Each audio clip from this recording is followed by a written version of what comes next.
Well, hey there, everybody. I'm here today to do a how-to demonstration of the great James McMurtry classic, Peter Pan. This is by request from fellow McPeep Greg Meade. Greg, thanks very much always for watching and for your request today. Happy to do it. It's one of the greatest of James's songs. I know that's hard to pick. So what we're going to do here today, I'm going to start with going through some the tuning because it's using his special tuning here.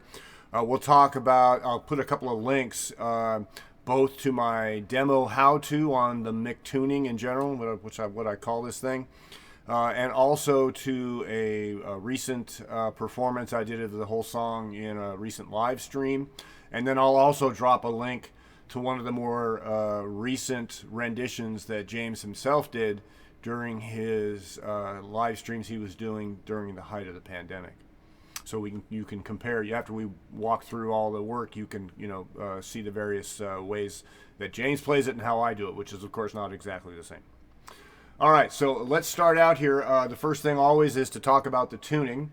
And this one is the Mic tuning, something I've seen no one else but James do. And please do, if you haven't seen it before, check out the link in my description below to my breakdown on how that tuning is set up. So I'm not going to go through all that here. But we're all set up in that tuning. And it's a great open C kind of thing here. It's got this real low note working that you tune all the way down to C. And I happen to have a capo here that is built to deaden or to clamp just the 5 strings and leave this lowest one. There's a little gap right here. What I did before I got this capo is I just took a regular one and I turned it around. This is what James typically does. Come at it from this side, and you just don't clamp it all the way to the 6th string when you do that. I like this one better because I don't have this big end of the capo down here when I need to move around. So up to you, whichever you like. Okay, so here we are in the Mic tuning. And now let's look at the main changes we're going to use in this song. It turns out that there aren't that many of them, the chords-wise, but it's the work that James does, particularly with his right hand, with some of these shapes in between verses and fills and so forth that really give it a lot of texture and character. Okay, so we're going to start. The main chord here, of course, in the open Mic tuning is just the bass C. Mic tuning is a C chord at root. The next change here is basically the F shape here, which is first finger on the 1st fret. I'm doing what I always do, pretending the capo is the neck. I'm not going to say 6 but you can count all the way up and all that. We're just going to pretend that's the neck, or excuse me, the nut. First position, 1st finger on the 2nd string. 2nd finger on the 2nd position of the 4th string. Okay, and then as I described in my how-to video on the Mic tuning, there are several ways to make the G7 out of this, depending on where you put these fingers. The one we're going to use in this song is with these 2 fingers. So I would go that with 2nd and 3rd on the 2nd position, the 2 lowest strings, and then index finger, 1st finger on the 1st position of the 2nd string, like it just was in that F shape.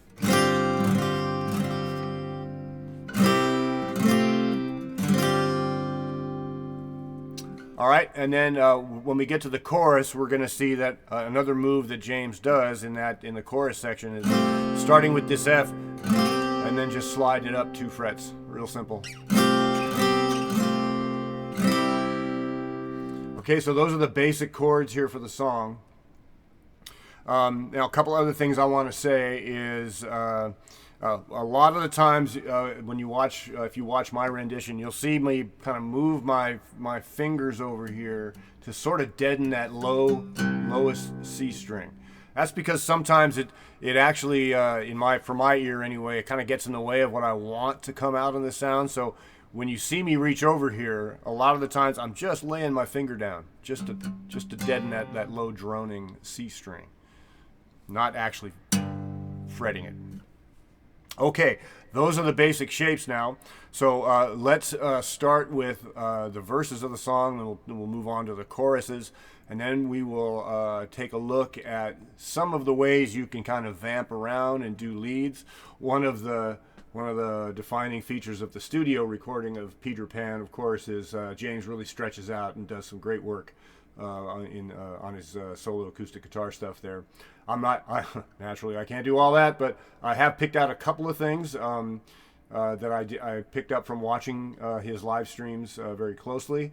So I've picked up some of that, and so I'll try to pass along what works for me, and you can adapt it to what works for you, like always. Okay.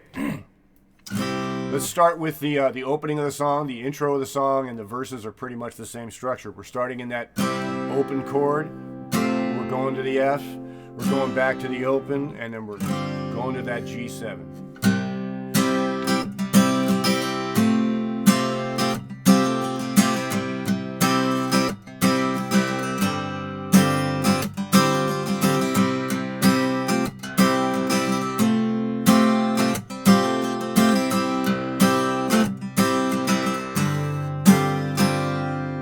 Okay, now what you'll see there, what I did a lot, is I do a lot of hammering. I do a lot of hammering in this song, and James does too. Okay, you're going to do a lot of that to give you some texture instead of just one strum. Hang on. Sorry. Okay, let's do that again. Now that we're focused on the hammering thing, and also what I'm trying to do with my right hand is, again, this is one of those places where you'll see me deaden the lowest C string, is I'm trying to hit the low root as best I can to try to provide the foundation for each of these chords as I switch back and forth between them. So let's take a look at that again.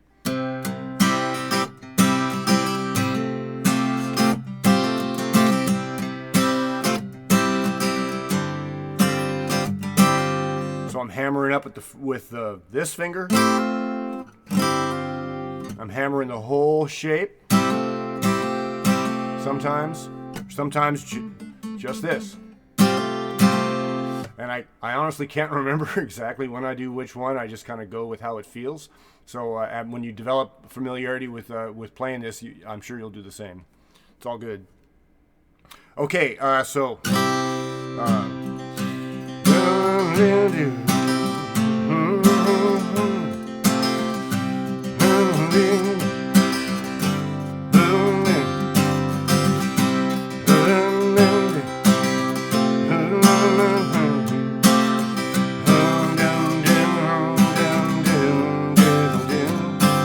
That's the verse structure. Pretty much every time is the same. It's the question of whether he does two verses back to back before he jumps into a chorus or what. Sorry, I banged on my desk there and made that camera shake. So now that we've seen that, let's take a look now at the chorus thing here. I can't grow up. Oh, hold on. Keep my distance as best we can. Living out my time here in Neverland. I screwed up. So we start with keep my distance, the F shape we've been playing with, and this is where we just slide it up 2 frets. Keep my distance best I can. Back down, time here and open, never, the G7. Now, the next phrase of the chorus is, and I can't grow up. And on the studio record, he has that nice little line, bow down, down, down. I'm gonna show you how to mimic that in a second. When James played this in the live streams, and I think when I've seen him in concert a couple times since, when he's played this tune, he does something different. He doesn't try to duplicate that little line. Instead, he goes, "Can't grow up." All right, so he's doing the same kind of thing from the chorus that we talked about before, sliding up 2 frets, but then he slides up one more, and the second finger goes up 1 fret, but this guy goes up 2. So here it was just a straight shape change up. Here we're moving from the first finger to the third finger, both on the 2, 4, 5 position in the second and fourth strings. Can't grow up, much too old now. All right, so let me show you what I do to try to get that little line. Can't grow up. I'm going to try to do this so you can see my fingers. What I'm going to do is I'm going to keep this shape. I'm just going to make use of the notes. I got to lift off the first finger here. So it's...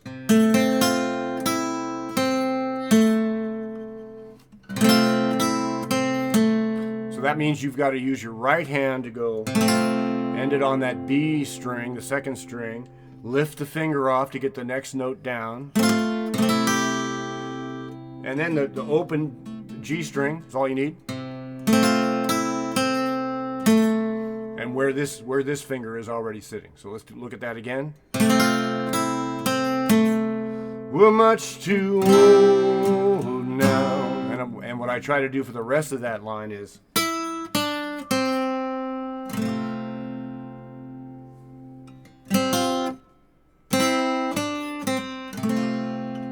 do that whole thing again. Can't grow up. I'm much too old now. I guess I really did this time on. Same shapes.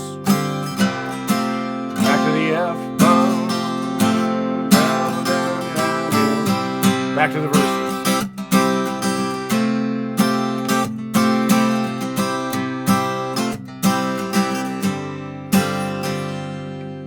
All right, so that's the chorus and verse structures that you'll just be switching back and forth between. Now let's finish up by talking a little bit about what you can do when you're kind of vamping in that section, that long section when James really stretches it out. I don't try to do that anywhere near as long as he does on the studio recording. I just do maybe one or two measures and then go back to the finish. So what he does. Now, again, this is something it's totally up to you. Any combination you can get of your right hand work, pulling off, hammering on, all that good stuff, it's all good.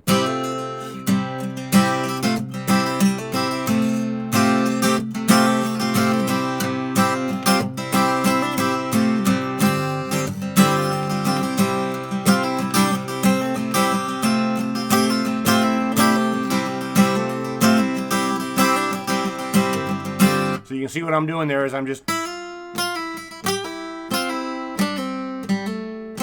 taking advantage of the tuning the guitar is in, and that main shape we've been playing with the whole time, and just trying to find something that works, that where you can get a comfortable groove with your right hand.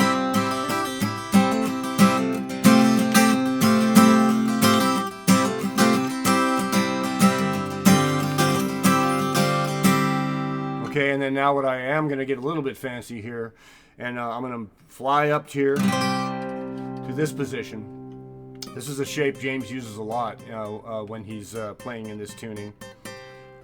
Okay, it is, excuse me, whoops. All right, which position is this? This is 2, 4, 6, 7th position on the third string with your index finger, and then 8th position with your second finger on the second string.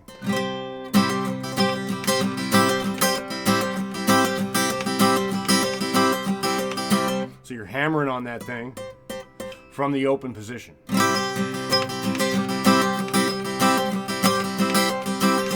So if you're familiar with James's work, you probably recognize that sound.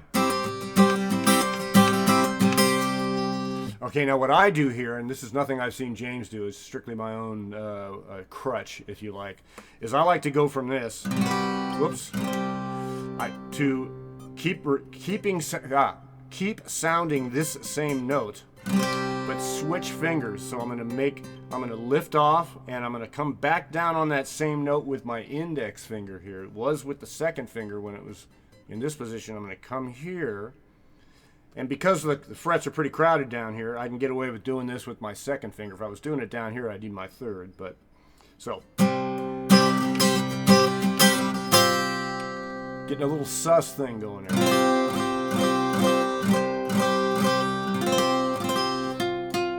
So that is, what is that? That is 2, 4, 6, 8, 10. 10th position here. And that same 8th position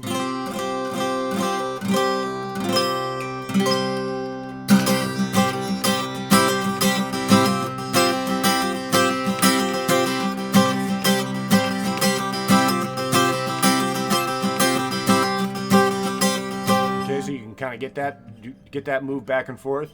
And then the last bit that I kind of tack on here is I will take this shape that we started with this little vamp run with, and I'll slide it up 2 frets.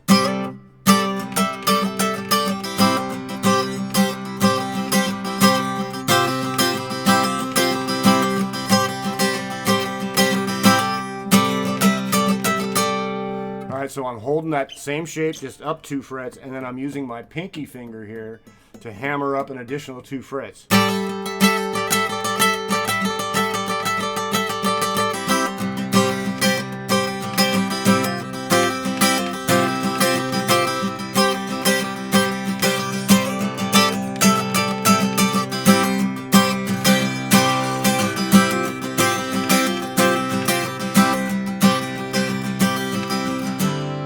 The end.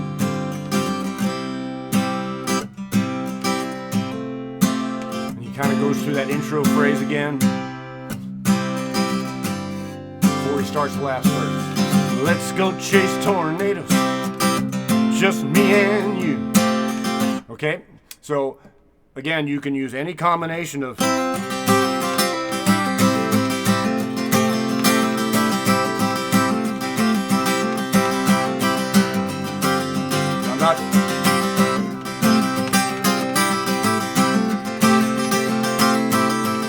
so it's just, you just work those fingers and find something that, you know, that feels good to you.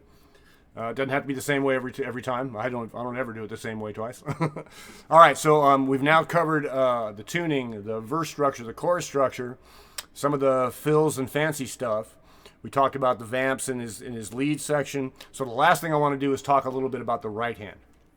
And as I talked about earlier in the clip here, there's a lot of hammer-on, pull-off. There's a lot of that going on. And what you'll also see if you watch my my full rendition is I do a lot of laying the palm of my hand, a little bit of palm muting on the strings here. It just helps me pull out some of those fill notes without everything ringing all the time. Okay, so that's another thing that you'll develop, no doubt, as you are practicing this tune. You know, of these things, you'll find that that spot where you can kind of rest and get the good sound you want. All right, so that is that's what I got for you today. Here, I hope, as always, that this helps other players work with some of James's stuff. Such a great song, very deeply meaningful to me personally as well, me and my lovely bride. So thanks again, everybody, for watching. Greg, thanks one more time for your request. Keep them coming, and we'll see you on the next one. Take care.